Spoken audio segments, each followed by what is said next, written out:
Hello, everybody. I'm back once again to talk about something else. Please understand. Don't forget, support the work we're doing at the Odyssey Project. Look in the description box and support us. Go to the site, click the site, donate on the site, donate through Cash App, or you can even go to GoFundMe if you want to get behind Black Men Lead through GoFundMe, whatever. But definitely support the work we're doing. All right.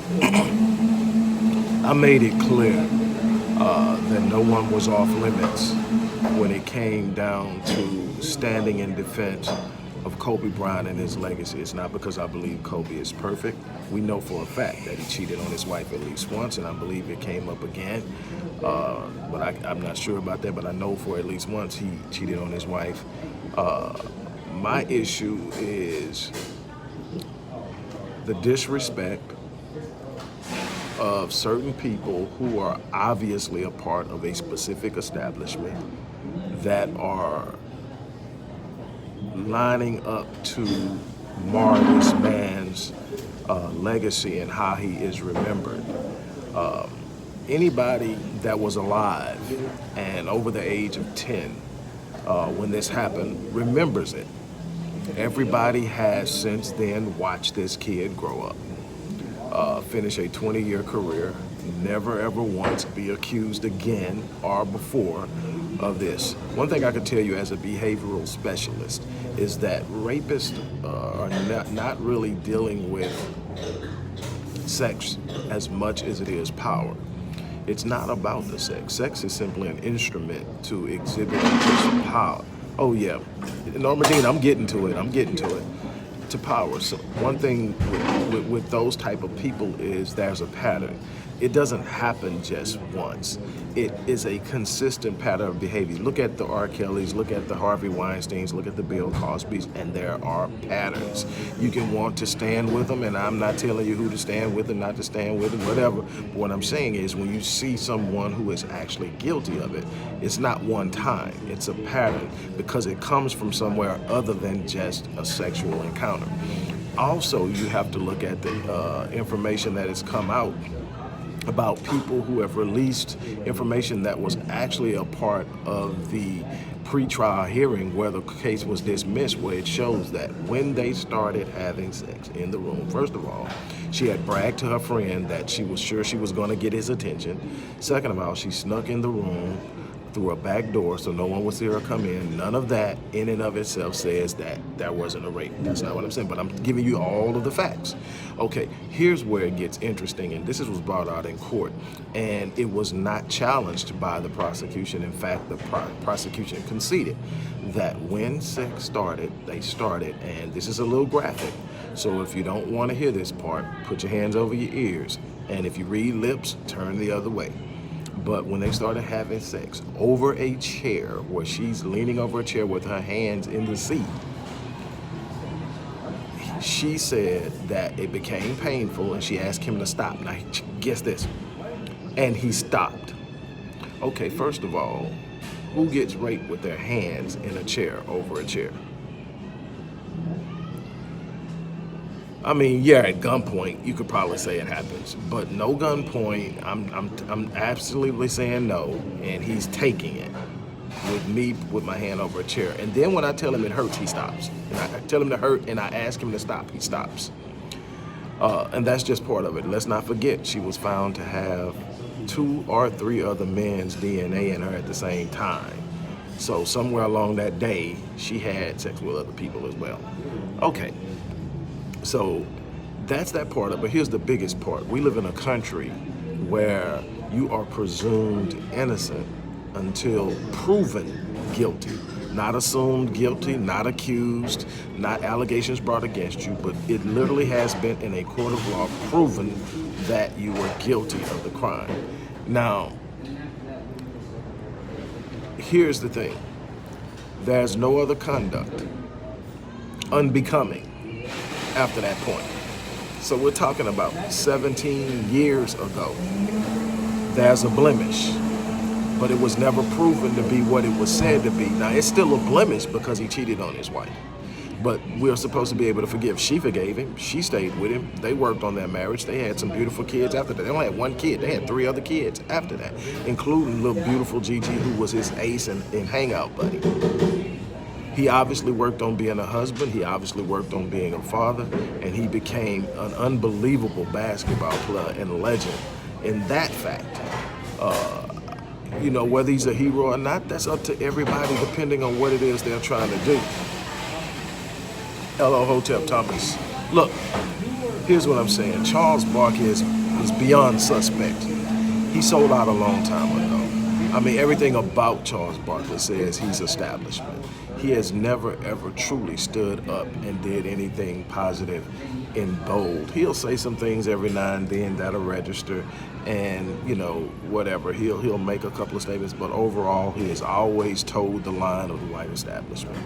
And for him to come out and back this and push this agenda, see, this is something he didn't have to even weigh in on.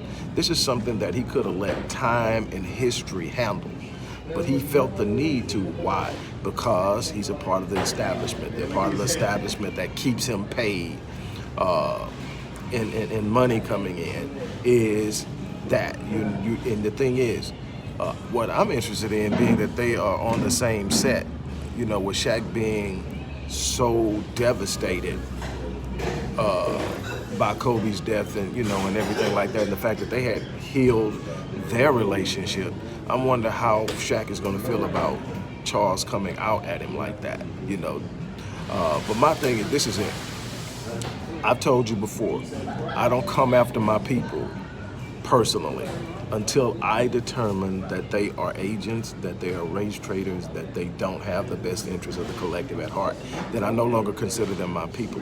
I've told you this before, that the greatest enemy to black progression is a black person with a white agenda, bar none.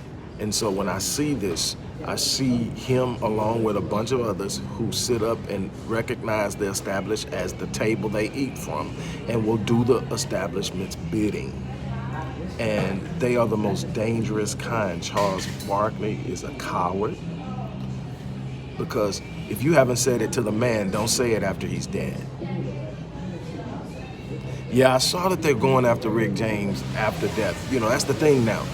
What you have to understand is it's bigger than Kobe, it's bigger than Rick James, it's bigger than all of the people. You know, Oprah went after Michael Jackson. What it is there's a need to ensure that there are no immaculate heroes. Now, nobody's perfect, but immaculate means clean. And they don't want any clean heroes, so they gotta mar it. They gotta sit up and say, yeah, he did this, but.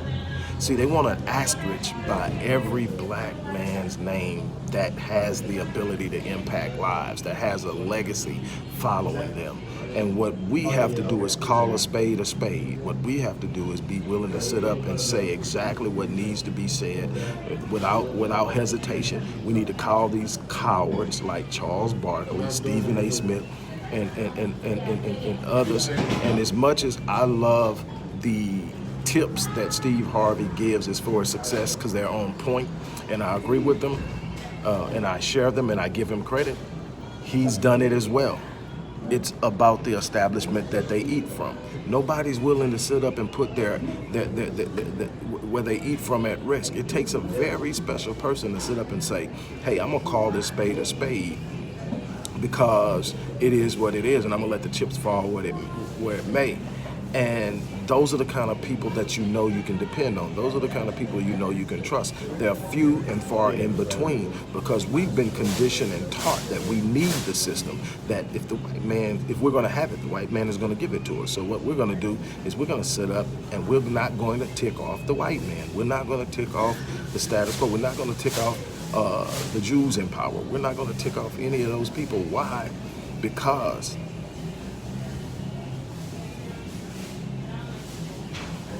you know, it doesn't, you know, we can't sit up and allow any of this to go unaddressed.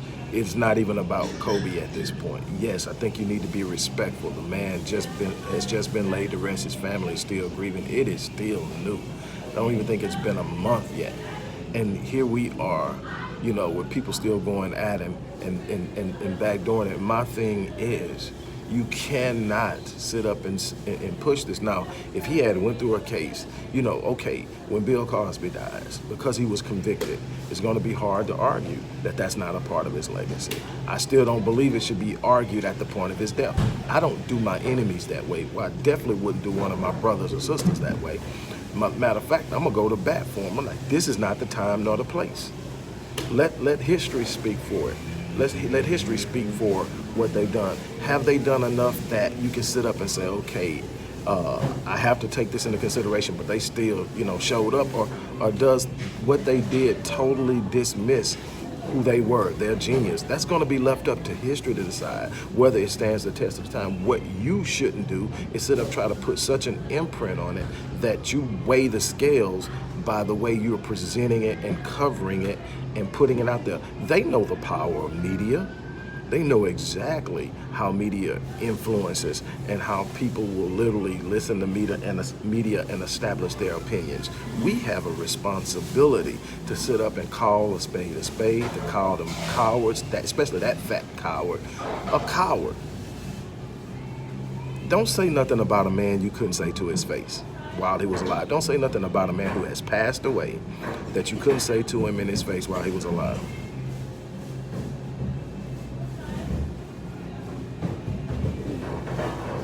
And yeah, that kind of stuff right there where he's talking about we should support. No, their experience is not our experience. The LGBTQ community is not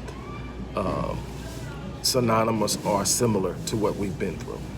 In no way, shape, form, or fashion.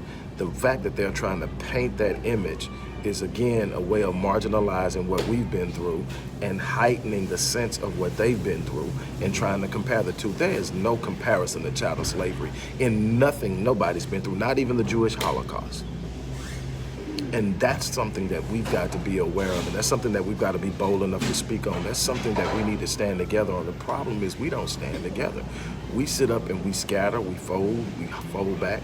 And I said this before, as long as our activism is managed by our stomachs, this is what happens because we eat from the white man's table. Most of us have jobs where we are working for them. And so the last thing we need is for them to hear or find out in any way, shape, form, or fashion that we've been saying anything negative about the establishment because it could cost us our jobs. Well, then that means we need to start creating our own then, doesn't it? Because if I can't speak my truth, there's no way I'm going to ever be fulfilled and be happy. I have to be able to speak my truth. And you should want to speak your truth. Look, like I said, Charles Barkley is a coward.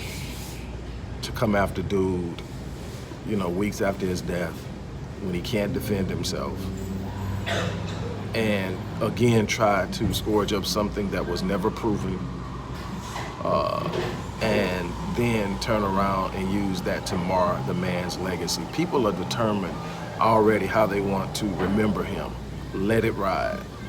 On that note, I'm gonna get out of here. Like I said, we definitely need your support. Go to the description box and show your support. Whether it's Cash App, whether it's GoFundMe, whether it's on the site, we need your support. On that note, I'm out of here. You guys have a great day.